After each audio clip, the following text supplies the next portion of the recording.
കർത്താവിന്റെ പരിശുദ്ധനാമം വാഴ്ത്തപ്പെടുമാറാകട്ടെ. ഈ അനുഗ്രഹവും വിലപ്പെട്ടതുമായ നല്ല പകൽക്കാലത്തിനായി ദൈവത്തെ സ്തുതിക്കുന്നു. മനോഹരമായ ഒരു പകൽക്കാലം ദൈവത്തെ ആരാധിപ്പാനും സ്തുതിപ്പാനും മഹത്വപ്പെടുത്തുവാനും സർവശക്തനായ ദൈവം നമ്മുടെ ജീവിതത്തിൽ ഒരുക്കി തന്ന ഈ നല്ല അവസരത്തെ ഓർത്ത് ദൈവത്തെ സ്തുതിക്കുന്നു. ദൈവസന്നിധിയിലായിരിക്കുന്ന എല്ലാ മാതാപിതാക്കൾക്കും സഹോദരി സഹോദരന്മാർക്കും, വിശേഷാൽ സദസ്സിലും സ്റ്റേജിലുമായിരിക്കുന്ന കർത്താവിൽ ബഹുമാന്യരായ കർത്തൃദാസന്മാർ, എല്ലാവരുടെ കുടുംബങ്ങൾ, എല്ലാവരെയും ഓർത്ത് ദൈവത്തെ സ്തുതിക്കുന്നു. കഴിഞ്ഞ ആഴ്ചയിൽ ക്രമീകരിക്കപ്പെട്ട പ്രാർത്ഥനകൾ ചൊവ്വാഴ്ച മുതൽ ഇന്നലെ വരെയും നിശ്ചയിക്കപ്പെട്ട ഭവനങ്ങളിൽ അനുഗ്രഹമായ നിലയിൽ നടത്തപ്പെടുവാനിടയായി. ആ കൂട്ടായ്മകളൊക്കെ വളരെ ആത്മാർത്ഥതയോടെ പ്രാർത്ഥനയോടെ കടന്നു വന്ന് സംബന്ധിച്ച അതാത് ഭവനങ്ങളുടെ ആശ്വാസത്തിനും വിടുതലിനു വേണ്ടി പ്രാർത്ഥിക്കുവാൻ സഹകരിക്കുവാൻ മനസ്സ് കാണിച്ച എല്ലാ ദൈവമക്കളെ ഓർത്ത് ദൈവത്തെ സ്തുതിക്കുമ്പോൾ, കടന്നു വന്ന ദൈവമക്കളോട് സഹകരണം പുലർത്തിയ ഭവനങ്ങൾക്കുള്ള പ്രത്യേക നന്ദി കർത്താവിന്റെ നാമത്തിൽ അറിയിക്കുന്നു. കഴിഞ്ഞ ഒരാഴ്ചക്കാലം ഈ ഭൂമിയിൽ ദൈവം നമ്മെ ക്ഷേമത്തോടെ പരിപാലിച്ചു. ഒരുപക്ഷെ പ്രാർത്ഥനയിൽ ഓർത്തതുപോലെ ലോകം വളരെ മുൾമുനയിൽ നിൽക്കുന്ന ഒരു സമയത്താണ് നാം ഈ ദിവസങ്ങളിൽ ആയിരിക്കുന്നത്. എന്ത് സംഭവിക്കുമെന്ന് ആർക്കും പറയാൻ കഴിയാത്ത നിലയിൽ കൈവിട്ടു പോകുമോ, നിയന്ത്രണം നഷ്ടപ്പെടുമോ എന്ന് ചിന്തിക്കുമാറ് ആശങ്ക ജനിപ്പിക്കുന്ന ഒരനുഭവങ്ങളാണ് പത്രമാധ്യമങ്ങൾ കൂടെയും മറ്റു നിലകളിലൂടെയൊക്കെ നാം ശ്രദ്ധിച്ചുകൊണ്ടിരിക്കുന്നത്. എങ്കിലും ഒന്ന് നാം വിശ്വസിക്കുന്നു, ദൈവജനം ഈ ഭൂമിയിലുള്ളിടത്തോളം കാലം ഈ ഭൂമിക്ക് സാരമായ ഒരു കേടുവരുത്തുവാൻ, സാരമായ ഒരു ദോഷം സംഭവിക്കുവാൻ ഇടയാകയില്ല എന്നുള്ളത് ദൈവം വെച്ച ഒരു വ്യവസ്ഥയാണ്. ദൈവത്തിന് സ്തോത്രം. അതുകൊണ്ട് ദൈവം തന്റെ വാക്ക് തെറ്റിക്കയില്ല.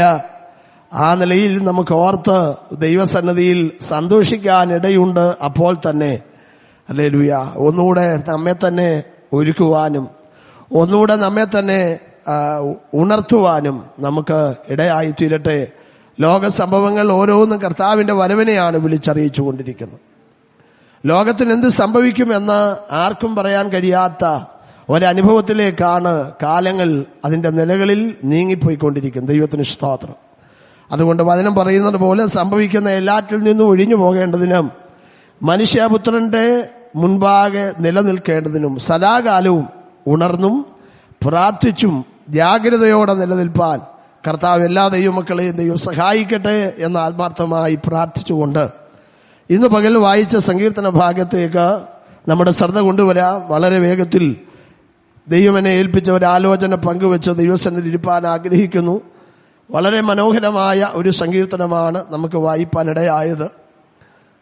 എല്ലാ സങ്കീർത്തനങ്ങളും വളരെ മനോഹരമാണ്. എന്നാൽ ഈ സങ്കീർത്തനത്തിന് മറ്റുള്ള സങ്കീർത്തനങ്ങളെക്കാൾ കൂടുതൽ എടുത്തു പറയേണ്ടതായ ഒരു പ്രത്യേകത പലപ്പോഴും ഉണ്ടെന്ന് നമുക്ക് തോന്നാറുണ്ട്. കാരണം അത്യാവശ്യ സന്ദർഭങ്ങളിൽ, ആപൽഘട്ടങ്ങളിൽ ഒരു ഭയം മനസ്സിനെ വല്ലാതെ അലട്ടുമ്പോൾ പെന്തക്കോസ് വിശ്വാസികളായ നാം അങ്ങനെ ആ ഒരു നിലയിൽ വായിക്കുന്നില്ല. എങ്കിലും ഇതര സമുദായസ്ഥരായിരിക്കുന്ന ആളുകൾ കൂടുതൽ വായിച്ച് ആശ്വാസം കൊള്ളുന്ന ഒരു സങ്കീർത്തനമാണ് 91 സങ്കീർത്തനം. സമുദായ സഭകളിലുള്ള ആളുകൾ പറയുന്നത് ശ്രദ്ധിക്കുവാൻ കഴിഞ്ഞിട്ടുണ്ട്. രാത്രിയിൽ ഉറക്കം വന്നില്ല, എന്തോ ഒരു പേടി എൻ്റെ മനസ്സിൽ ഇങ്ങനെ വന്നപ്പോ ഞാൻ പെട്ടെന്ന് വേദപുസ്തകം എടുത്ത് 91 സങ്കീർത്തനം വായിച്ചു കിടന്നു, സുഖമായിട്ട് കിടന്നുറങ്ങി. ഞാൻ പലപ്പോഴും ഓർക്കാറുണ്ട്, എന്നാൽ കൊരിന്ത്യർ ലേഖനത്തിൽ നിന്ന് ഒരു വാക്യം വായിച്ചാൽ ഉറക്കം വരത്തില്ലേ? അപ്പൊ നമ്മുടെ മനസ്സിനകത്ത് നമ്മൾ ഇങ്ങനെ ഫീഡ് ചെയ്ത് വെച്ചിരിക്കുക. അപ്പൊ കുറച്ചുകൂടെ അതിനകത്തെ ആ വാക്കുകൾ നമ്മളെ ബലപ്പെടുത്തുന്ന, നമ്മുടെ ഭയത്തെ ഒപ്പിയെടുക്കുന്ന നിലയിലുള്ള വാക്കുകളായതുകൊണ്ടായിരിക്കാം. ഇനി ആരെങ്കിലും അങ്ങനെ ബലഹീന വിശ്വാസ നിമിത്തം ചെയ്യുന്നുണ്ടെങ്കിൽ ഞാൻ നിങ്ങളെ കുറ്റപ്പെടുത്തുകയല്ല. ദൈവവചനമാണ്, അത് വായിക്കുന്നതുകൊണ്ട് ദോഷമില്ല. അത് വായിച്ച ഒരാശ്വാസമോ ഒരുറക്കമോ കിട്ടുന്നെങ്കിൽ, അല്ലെ ഒരാശ്വാസം കിട്ടുന്നെങ്കിൽ അത് ചെയ്തുകൊള്ളൂ. പക്ഷേ അത് ആ നിലയിൽ അത് മാത്രം വായിച്ച ഒരാശ്വാസം ലഭിക്കുമെന്നൊരു ചിന്താഗതി നമ്മുടെ മനസ്സിൽ അത് വളർത്തിയെടുക്കരുത് എന്നുള്ളതാണ് ഞാൻ ഈ പറഞ്ഞതിന്റെ ആശയം. ദൈവത്തിന് സ്തോത്രം. നമുക്ക് ഒരു വേദഭാഗം വായിച്ച സങ്കീർത്തനത്തിൽ നിന്ന് വായിക്കാം. അതിന്റെ 15-ാമത്തെ വാക്യം നമുക്ക് വായിക്കാം.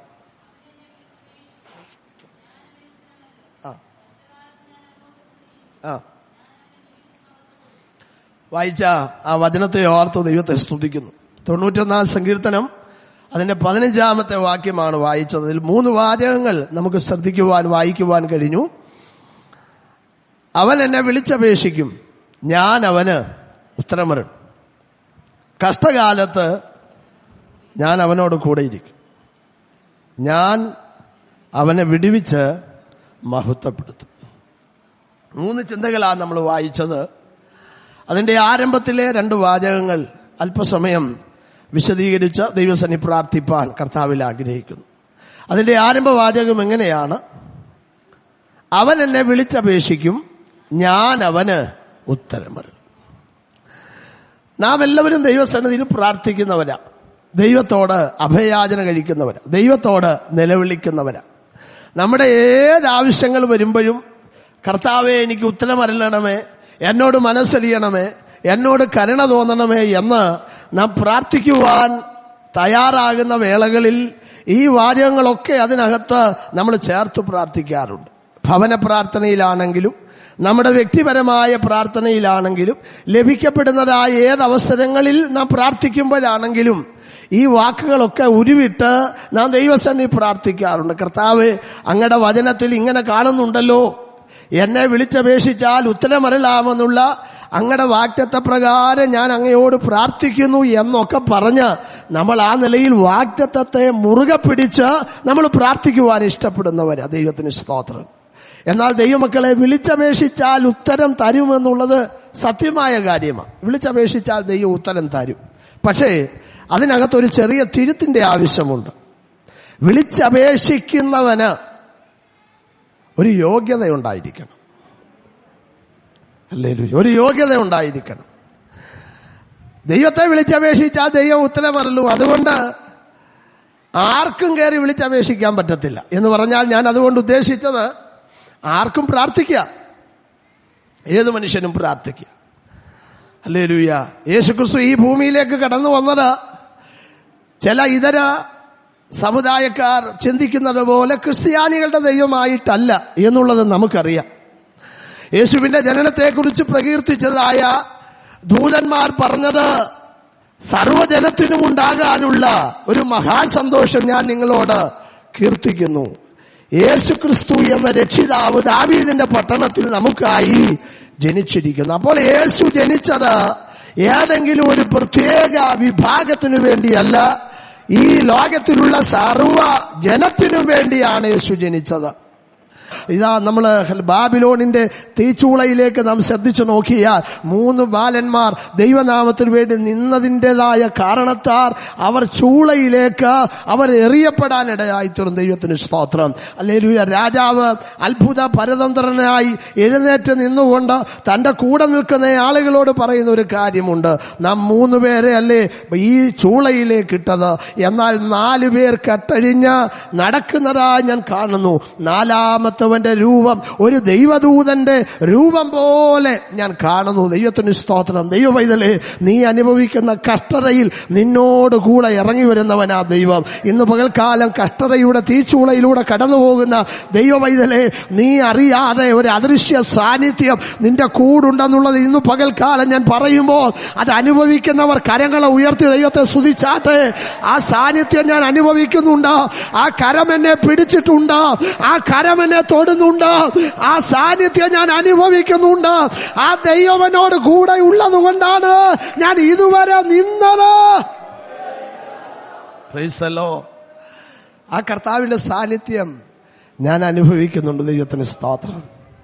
എനിക്ക് രോഗമില്ലാതിരിക്കുന്ന അവസ്ഥയിൽ, എനിക്ക് കഷ്ടതയില്ലാതിരിക്കുന്ന അവസ്ഥയിൽ, ഒരു തരത്തിലുമുള്ള അലട്ടലുകളില്ലാതിരിക്കുന്ന അവസ്ഥയിൽ എന്നോട് കൂടെ ഇരിക്കുന്ന ഒരു ദൈവം മാത്രമല്ല എൻ്റെ ദൈവം. എൻ്റെ സന്തോഷവേളയിലും എൻ്റെതായ ദുഃഖവേളയിലും എന്റെ ഭാരത്തിന്റെ വേളയിലും എന്നോട് കൂടെ ഇരിക്കുന്ന ഒരു നല്ല സ്നേഹിതനായ, ഒരു നല്ല സുഹൃത്തായ, ഹല്ലേലൂയ, ഒരു നല്ല പിതാവായിരിക്കുന്ന ആ ഒരു ദൈവത്തെയാ ഞാൻ സ്നേഹിക്കുന്നത്, ആ ഒരു ദൈവത്തെയാ ഞാൻ പിൻപറ്റുന്നത്. ദൈവത്തിന് സ്തോത്രം. ആ ചൂളയിലേക്ക് ഇതാ ദൈവ സാന്നിധ്യം ഇറങ്ങി വരുന്നു. ആ ദൈവ സാന്നിധ്യം ഇറങ്ങി വന്ന ദൈവം അവരെ വിടുവിക്കുവാനിടയായി. ദൈവത്തിന് സ്തോത്രം. ഇന്ന് അനുഭവിക്കുന്ന കഷ്ടതയുടെ നടുവില് ഹല്ലേലൂയ സ്വയരക്ഷ കൊണ്ട് പുറത്തു വരാൻ കഴിയത്തില്ല. പക്ഷേ ദൈവത്തിന്റെ ദൂതൻ അതിന്റെ നടുവിലേക്ക് ഇറങ്ങിയാൽ അതിനകത്തൊരു വിടുതലുണ്ട്, അതിനകത്തൊരു ആശ്വാസമുണ്ട്, അതിനകത്തൊരു ഉദ്ധാരണമുണ്ട് എന്നുള്ള കാര്യം മറന്നു പോകരുത്. ദൈവം നമ്മെ സഹായിക്കട്ടെ. ദൈവത്തിന് സ്തോത്രം. ഹല്ലേലൂയ. പ്രിയപ്പെട്ടവരെ, കഷ്ടകാലത്ത് ഞാൻ അവനോട് കൂടെ ഇരിക്കും. ആ വചനം പറയുന്ന ഞാൻ അവനെ വിടുവിച്ച് കൂടെ ഇരിക്കുക മാത്രമല്ല, ഞാൻ അവനെ എന്ത് ചെയ്യും? വിടുവിക്കും. ഹല്ലേലൂയ. ഒരു ഉദ്ധാരണം ഞാൻ കൽപ്പിക്കും. ഹല്ലേലൂയ. കഷ്ടതയിൽ കൂടെ ഇരുന്ന് ധൈര്യപ്പെടുത്തുക മാത്രമല്ല, നമ്മൾ രോഗക്കിടക്കയില് ഭവനത്തിലോ ഹോസ്പിറ്റലിലോ ആയിരിക്കുന്നിരിക്കട്ടെ, നമ്മുടെ ഒരു കൂട്ടുവിശ്വാസി നമ്മുടെ അടുത്ത് വന്നു. നമ്മുടെ അവസ്ഥയൊക്കെ കണ്ട് വലിയ സഹതാപം തോന്നി. നമ്മുടെ കരത്തിന് പിടിച്ച് നമുക്ക് വേണ്ടി ഒരു നിമിഷം പ്രാർത്ഥിച്ചു. അല്ലെ, നമ്മളെ ധൈര്യപ്പെടുത്തിട്ട് പറഞ്ഞു, സാരമില്ല, ഞാൻ പ്രാർത്ഥിക്കാം. ഇത് പറഞ്ഞ് അവർ പോന്നു. ആ കേട്ടതുകൊണ്ട് നമുക്കൊരാശ്വാസം. പക്ഷെ പിന്നെ നമ്മൾ ആ രോഗക്കിടക്കയിൽ തന്നെ കിടക്കുക. ഇനി അതല്ല, ഒരു മറുവശം, നമ്മളിങ്ങനെ രോഗിയായിട്ട് കിടക്കുന്ന അവസരത്തിൽ ഒരാള് ചില മണിക്കൂറുകൾ നമ്മുടെ കൂടെ ഇരുന്നു. ഇങ്ങനെ ദൈവവചനമൊക്കെ പറഞ്ഞ് നമ്മളെ ആശ്വസിപ്പിച്ച് ധൈര്യപ്പെടുത്തി നമ്മുടെ കൂടെ ഇരുന്നു. നമുക്കതൊരു ആശ്വാസമാണ്. പക്ഷെ നമുക്ക് വിടുതൽ എന്ത് ചെയ്തിട്ടില്ല? കിട്ടിയിട്ടില്ല. കർത്താവ് പറഞ്ഞത് കൂടെ ഇരിക്കാമെന്ന് മാത്രമല്ല, ഞാൻ നിന്നെ വിടുവിക്കാമെന്ന, ആ കഷ്ടതയിൽ നിന്ന് വിടുവിക്കാമെന്ന, ആ ഭാരത്തിൽ നിന്ന് വിടുവിക്കാമെന്ന, ആ ക്ലേശത്തിൽ നിന്ന് വിടുവിക്കാമെന്ന, ആ പ്രയാസത്തിൽ നിന്ന് വിടുവിക്കാമെന്ന.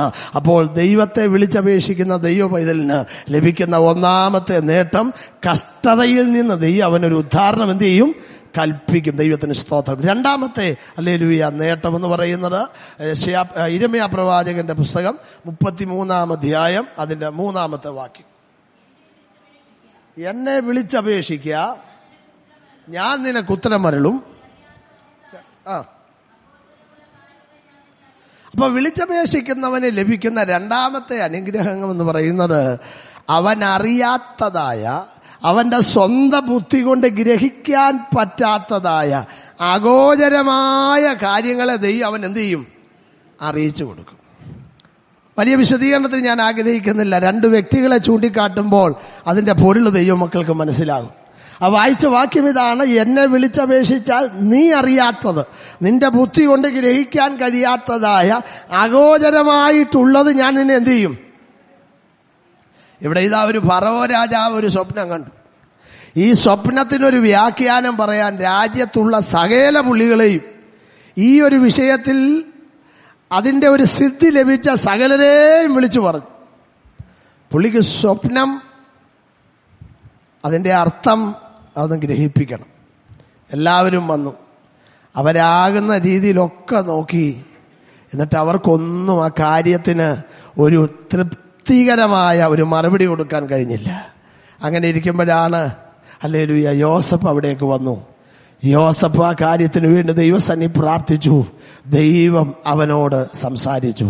ആ കാര്യം അവൻ ചെന്ന് രാജാവിനോട് പറഞ്ഞു. രാജാവേ, നീ കണ്ട സ്വപ്നം, ഹല്ലേലൂയ, അതിന്റെ അർത്ഥം ഇതാണ്. ഹല്ലേലൂയ, നീ കണ്ടതായ ആ രണ്ട് സ്വപ്നങ്ങളും ഒരേ അർത്ഥമുള്ളതാണ്. ഈ രണ്ട് സ്വപ്നം ദൈവം നിന്നെ കാണിച്ചത്, അത് ദൈവം ഉറപ്പായിട്ട് ചെയ്യാൻ ആഗ്രഹിക്കുന്നതാ. നീ കണ്ടതായ കൊഴുത്തതായ 7 പശുക്കളും അതിനുശേഷം വന്നതായ മെലിഞ്ഞ 7 പശുക്കളും നല്ല കതിരുകളും അതിനുശേഷം വന്ന കരിഞ്ഞ കതിരുകളും, ഇത് രണ്ടും ദൈവം ചെയ്യാനിരിക്കുന്ന കാര്യത്തെ ഫറവോന് വെളിപ്പെടുത്തിയതാ. ദൈവമക്കളെ, അവന്റെ പ്രാർത്ഥനാ മുറിയിൽ അവൻ മുഴങ്കാൽ മടക്കിയപ്പോൾ സ്വപ്നത്തിന്റെ അർത്ഥം ദൈവം അവന് ഹല്ലേലൂയ മനസ്സിലാക്കി കൊടുത്തു. Hallelujah, hallelujah. ജ്ഞാനികൾക്കും വിവേകികൾക്കും മറച്ചു വെച്ച ശിശുക്കൾക്ക് വെളിപ്പെടുത്തി എന്ന് പറഞ്ഞാൽ കൊച്ചു കുഞ്ഞുങ്ങൾക്ക് വെളിപ്പെടുത്തി എന്നുള്ളതല്ല അതിന്റെ അർത്ഥം. ദൈവസന്നിധിയിൽ ഒരു ശിശുവിനെ പോലെ ഇരുന്ന് കരഞ്ഞ, ദൈവമേ എന്നോട് സംസാരിക്കണമേ എന്ന് പറയുന്ന ഒരു ശിശുവിന്റെ ഹൃദയത്തിലേക്ക് തിരിഞ്ഞു വരുന്ന. അതുകൊണ്ടല്ലേ കർത്താവ് ഒരിക്കൽ ഇങ്ങനെ പറഞ്ഞു, നിങ്ങൾ തിരിഞ്ഞ ഈ ശിശുക്കളെ പോലെ ആകുന്നില്ലെങ്കിൽ സ്വർഗരാജ്യത്തിൽ. ഹല്ലേലൂയ. 50, 60, 70, 80 വയസ്സുള്ള ഒരാളോട് തിരിഞ്ഞ് ശിശുക്കളെ പോലെ ആകുക എന്ന് പറഞ്ഞാൽ അത് അസംഭവമാണ്, അത് നടക്കാത്ത കാര്യമാണ്. അതുകൊണ്ട് കർത്താവ് ഉദ്ദേശിച്ചത് ഈ ശിശുവിന്റെ ആ ഒരു മനോഭാവത്തിലേക്ക്, ആ ഒരു മനസ്ഥിതിയിലേക്ക് നീ മടങ്ങി വരണം. അപ്പോൾ രണ്ടാമത്തെ കാര്യം, ഹല്ലേലൂയ, നീ അറിയാത്ത കാര്യങ്ങൾ. ദാനിയേലിന്റെ പുസ്തകത്തിൽ നമ്മൾ കാണുന്ന അതേ വിഷയമാണ്. നെബൂഖദ്നേസർ രാജാവ് ഒരു സ്വപ്നം കണ്ടു. ആ സ്വപ്നത്തിന്റെ അർത്ഥം പറയാൻ ആരുമില്ലാതെ ആ നിലയിൽ ഭാരപ്പെടുമ്പോൾ ദാനിയേൽ ദൈവസന്നിധിയിൽ മുഴങ്കാൽ മടക്കിയപ്പോൾ ദൈവം ആ സ്വപ്നവും അതിന്റെ അർത്ഥവും ദൈവനോട് സംസാരിച്ചു. ദൈവം അവനോട് ഇടപെടുവാനിടയായി. ആർക്കും വെളിപ്പെടാതിരുന്നത്, ആർക്കും മനസ്സിലാകാതിരുന്നത്, ആരുടെയും മുമ്പിൽ തെളിയാതിരുന്നത് ദാനിയേലിന്റെ മുമ്പിൽ തെളിഞ്ഞു. എന്താ കാരണം? ദാനിയേൽ ഒരു അസാധാരണ വ്യക്തിത്വമായത് കൊണ്ടല്ല, അവന്റെ മേലൊരു അസാധാരണ ദൈവകൃപ ആവരിക്കുന്നത് കൊണ്ട്, അസാധാരണമായ ഒരു ദൈവശക്തി ആവരിക്കുന്നത് കൊണ്ട് മാത്രമല്ല, അവൻ ദൈവത്തെ വിളിച്ചപേക്ഷിക്കുന്ന ഒരു ദൈവപൈതലായതുകൊണ്ട്. നാം വായിക്കുന്നല്ലോ, ഏത് പ്രതിസന്ധിയുടെ നടുവിലും യെരുശലേമിന്റെ നേരെ കിളിവാതിൽ തുറന്നിട്ടുകൊണ്ട് അവൻ ദൈവത്തോട് എന്ത് ചെയ്യുമായിരുന്നു? ഹല്ലേലൂയ, വിളിച്ചപേക്ഷിക്കുന്നവനായിരുന്നു. ദൈവത്തിന് സ്തോത്രം. ഹല്ലേലൂയ. അങ്ങനെയെങ്കിൽ ദൈവമക്കളെ, ഇന്ന് പകൽക്കാലം നമ്മൾ മനസ്സിലാക്കേണ്ട ഒരു സംഗതി, വിളിച്ചപേക്ഷിക്കുന്നവന് ദൈവം അഗോചരമായിട്ടുള്ള മഹത്വകരമായിട്ടുള്ള കാര്യങ്ങൾ എന്ത് ചെയ്യും? സാധിപ്പിക്കും. മൂന്നാമത്തെ കാര്യം കൂടെ ഞാൻ പറയാം, വിശദീകരിപ്പാൻ ആഗ്രഹിക്കുന്നില്ല. 145 സങ്കീർത്തനത്തിന്റെ 19 വാക്യം. തന്റെ ഭക്തന്മാരുടെ ആഗ്രഹം അവൻ സാധിപ്പിക്കും. അതിന് തൊട്ട് മുകളിലത്തെ വാക്യമാണ് നമ്മൾ അല്പസമയം മുമ്പ് വായിച്ചത്. ഹല്ലേലൂയ. എന്നെ വിളിച്ചപേക്ഷിക്കുക. ഹല്ലേലൂയ. യഹോവ തന്നെ വിളിച്ചപേക്ഷിക്കുന്ന ഏവർക്കും, സത്യമായി തന്നെ വിളിച്ചപേക്ഷിക്കുന്ന ഏവർക്കും സമീപസ്ഥനാണ്. അവൻ തന്റെ ഭക്തന്മാരുടെ ആഗ്രഹം സാധിപ്പിക്കും. അങ്ങനെയെങ്കിൽ വിളിച്ചപേക്ഷിക്കുന്ന ദൈവപൈതലിന് ലഭിക്കുന്ന മൂന്നാമത്തെ അനുഗ്രഹം എന്ന് പറയുന്നത്, ഭക്തന്മാരുടെ ആഗ്രഹം ദൈവം എന്ത് ചെയ്യും?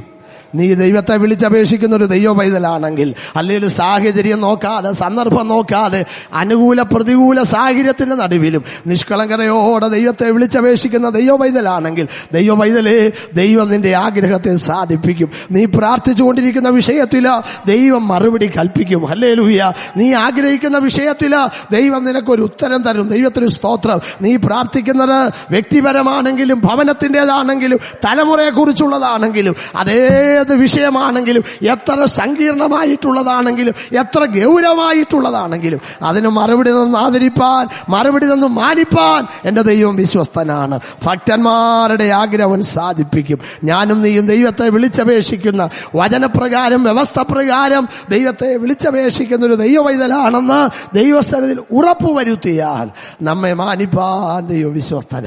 നമ്മുടെ ഹല്ലേലൂയ വിളിച്ചപേക്ഷിക്കുന്ന അനുഭവത്തിൽ മനസ്സലിയുവാൻ കർത്താവ് മതിയായവനാ. Hallelujah, hallelujah. അങ്ങനെയെങ്കിൽ ഇന്ന പകൽക്കാലം ദൈവസന്നിധിയിൽ ഒരു നിമിഷം നമ്മുടെ കണ്ണുകളെ അടയ്ക്കാം, തലകളെ ദൈവസന്നിധിയിൽ വണക്കി ദൈവത്തോട് പ്രാർത്ഥിക്കുക. അവൻ എന്നെ വിളിച്ചപേക്ഷിക്കും, ഞാൻ അവന് ഉത്തരം പറയും.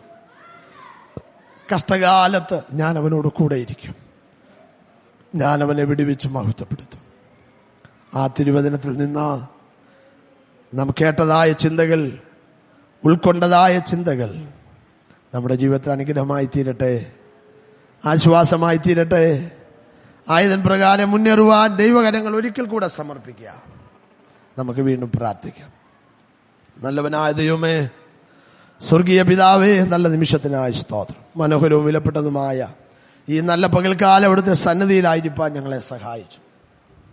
ആരാധനയ്ക്കായി ഞങ്ങൾ കൂടി വന്ന് മുഴങ്കാലം മടക്കിയ സമയം മുതൽ അവിടുന്ന് ഞങ്ങളെ അനുഗ്രഹിച്ചുകൊണ്ട് പാടുവാൻ കൃപ തന്നല്ലോ, പ്രാർത്ഥിപ്പാൻ ഞങ്ങളെ ബലപ്പെടുത്തിയല്ലോ, ആരാധിപ്പാൻ ഞങ്ങളെ ശക്തീകരിച്ചല്ലോ, അനുഗ്രഹിക്കപ്പെട്ട വചനം ചിന്തിപ്പാൻ ഞങ്ങൾക്ക് അവസരം തന്നല്ലോ. വിളിച്ചപേക്ഷിക്കുന്നവർക്ക് അവിടുന്ന് സമീപസ്ഥനാണെന്ന്, അവരെ സഹായിക്കുന്ന ദൈവമാണെന്ന് ഞങ്ങളെ കേൾപ്പിച്ചല്ലോ. ഞങ്ങൾ കേൾക്കപ്പെട്ട ചിന്തകൾ, ഉൾക്കൊണ്ട വചനങ്ങൾ ജീവിതത്തിൽ പ്രയോജനകരമായി തീരുവാനിടയാക്കണമേ. കർത്താവെ, തലവണക്കിരിക്കുന്ന എല്ലാ പ്രിയപ്പെട്ടവരെ അനുഗ്രഹിക്കണമേ. ധാരാളം ദൈവകൃപ നൽകി അവിടുന്ന് മാനിക്കണമേ. തുടർന്നുള്ള ആരാധനയുടെ ഓരോ നിമിഷങ്ങളും ധന്യമായി തീരുവാനിടയാക്കണമേ. അനുഗ്രഹിക്കപ്പെട്ട സാക്ഷ്യങ്ങളെ ദൈവം എഴുന്നേൽപ്പിക്കണമേ. തിരുമേശയുടെ ശുശ്രൂഷകളെ അനുഗ്രഹമാക്കണമേ. തിരുവചനത്തിന്റെ ശുശ്രൂഷകളെ അനുഗ്രഹമാക്കണമേ. എല്ലാ നിലയിലും ദൈവം നാം മഹിമപ്പെടുവാൻ സഹായിക്കും. പ്രാർത്ഥന കേട്ടല്ലോ, യേശുവിന്റെ നാമത്തിൽ തന്നെ. കരവും ശബ്ദമുയർത്തി ദൈവത്തെ ശക്തിയോടെ സ്തുതിക്കാം. Hallelujah, hallelujah, hallelujah. ചൂടേറിയ മരുയാത്രയിൽ ദാഹത്താൽ നാവു വരളുമ്പോൾ ഹാഗാറിൻ പൈതലിൻ കരച്ചിൽ കേട്ടവനാത്മദാഹം തീർത്തിടും. ചൂടേറിയ മരുയാത്രയിൽ ദാഹത്താൽ നാവു വരളുമ്പോൾ ഹാഗാറിൻ പൈതലിൻ കരച്ചിൽ കേട്ടവനാത്മദാഹം തീർത്തിടും. നീയൻ സ്വന്തം, നീയൻ പക്ഷം, നീറും വേളകളിൽ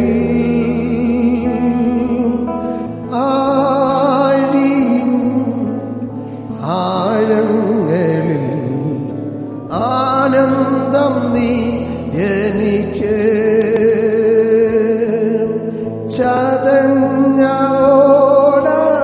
ഓടിക്കാത്തവൻ, പുകയുന്ന തിരിയെ കെടുത്താത്തവൻ, വിലാപങ്ങളെ നൃത്തമാക്കുന്നവൻ, വിടുതലിൻ ദൈവം യേശു. ചതഞ്ഞ ഓടിക്കാത്തവൻ, പുകയുന്ന തിരിയെ കെടുത്താത്തവൻ, വിലാപങ്ങളെ നൃത്തമാക്കുന്നവൻ, വിടുതലിൻ ദൈവം യേശു. നീയൻ സ്വന്തം, നീയൻ പക്ഷം, നീറും വേളകളിൽ